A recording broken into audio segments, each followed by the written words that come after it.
সহযোদ্ধা। কে কি বললো সেটাতে আপনাদের আমাদের কিছু আসে যায় না। আমরা যতক্ষণ জুলাই অভ্যুত্থানের ওই স্পিরিটে নিজেদের বুকে ধারণ করে শহীদের যে আত্মত্যাগ, জুলাইয়ের যোদ্ধাদের যে রক্ত দেওয়া, সেগুলোকে আমরা যতক্ষণ ধারণ করে সামনের দিকে এগিয়ে চলবো, ততক্ষণ কারো প্রপাগান্ডা আমাদের কিছু আসে যায় না। ততক্ষণ ওই বিদেশি এজেন্টদের চক্রান্তে আমাদের কিছু আসে যায় না। আমাদের মনে আছে ওই 3, 4, 5 আগস্টে আমাদের আমির সাহেব, সিনিয়র নায়েবে আমির সাহেব কিভাবে মার্চু গণভবনের ঘোষণা দিয়েছিলেন। আমরা স্পষ্ট করে আপনাদেরকে একটা কথা বলি, এই 24 পরবর্তী বাংলাদেশে আমরা যারা অভ্যুত্থানের সহযোদ্ধা ছিলাম, আমরা যদি ঐক্যবদ্ধ থাকি, আগামীর বাংলাদেশে আর কোন ফ্যাসিস্ট কোন নামে কোন ব্যক্তিকে সামনে রেখে কোন দলকে সামনে রেখে এই বাংলাদেশে দাঁড়াতে পারবে না। এখন জনগণের সামনে আমাদের দৃষ্টান্ত স্থাপন করতে হবে। আমরা আমাদের কাজের মাধ্যমে প্রত্যেকটি ক্ষেত্রে যেন সেই দৃষ্টান্ত স্থাপন করতে পারি। আজকে যখন আমি আসছিলাম, রাস্তার আশেপাশের প্রত্যেকটি মোড়ে আমার ইসলামী আন্দোলন বাংলাদেশের সহযোদ্ধারা ট্রাফিকিং এর কাজ করছে। এটাই হচ্ছে দৃষ্টান্ত যে আমরা কাজ করব, আমাদের রাজনৈতিক সমাবেশ করব, একই সাথে জনগণের যেন দুর্ভোগ না হয় সেটাও আমাদের মাথায় থাকবে।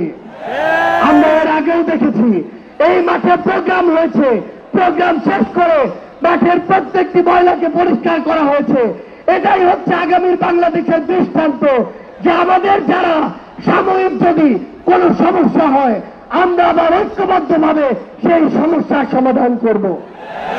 একটা জিনিস মনে রাখতে হবে, এই অভ্যুত্থানে আপনারা যখন ঢাকার গুরুত্বপূর্ণ পয়েন্টগুলো থেকে শুরু করে দেশের বিভিন্ন রণক্ষেত্রে অংশগ্রহণ করেছেন, আপনাদেরকে পাঞ্জাবি পায়জামা টুপি থেকে টার্গেট কিলিং করা হয়েছে।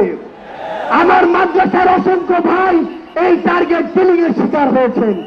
আগামীর বাংলাদেশে কেউ যেন কাউকে ট্যাগিং করে টার্গেট কিলিং এর শিকার না করতে পারে, সে বিষয়ে আমাদের ঐক্যবদ্ধ থাকতে হবে।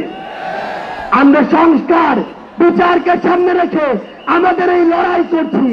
আপনারা পিআরের কথা বলেছেন, এই যে পিআর আগামীর বাংলাদেশের সংসদে আমরা যদি আসলে জনগণের প্রতিনিধিত্ব চাই, তাহলে আগামীতে এই পিআর নিয়ে আমাদের আরো জোর সরে ভাবতে হবে। আমরা আপনাদেরকে স্পষ্ট করে আমাদের জাতীয় নাগরিক পার্টি এনসিপির পক্ষ থেকে অঙ্গীকার করি, বাংলাদেশের প্রশ্নে, জনগণের প্রশ্নে আপনারা যদি ঐক্যবদ্ধ থাকেন, আপনাদের সাথে কাঁধে কাঁধ মিলিয়ে 24-এর মতো এনসিপি আবারও আগামীর বাংলাদেশে লড়াই করবে। আমাদের এই বাংলাদেশের 24-এর অভ্যুত্থানের স্পিরিটের প্রশ্নে, ওই খুনিদের বিচারের প্রশ্নে, রাষ্ট্রের সংস্কারের প্রশ্নে আমরা ঐক্যবদ্ধভাবে এগিয়ে যাব। আমরা যতদিন ঐক্যবদ্ধ থাকবো, ততদিন এই বাংলাদেশে আর কোনো হাসিনা মাথা উঁচু করে দাঁড়াতে পারবে না। ইনশাআল্লাহ আপনাদের সাথে আমাদের আবারও দেখা হবে রাজপথের লড়াইয়ে অথবা বিজয়ে। ততদিন পর্যন্ত সত্যের সাথে থাকবেন, ন্যায়ের সাথে থাকবেন। যত বড় খুনি, যত বড় সাহসী, যত বড় নেতাই ফ্যাসিস্ট হয়ে ওঠার চেষ্টা করুক না কেন, আমরা ঐক্যবদ্ধভাবে তাদেরকে প্রতিহত করবো ইনশাআল্লাহ। ইনকিলাব জিন্দাবাদ।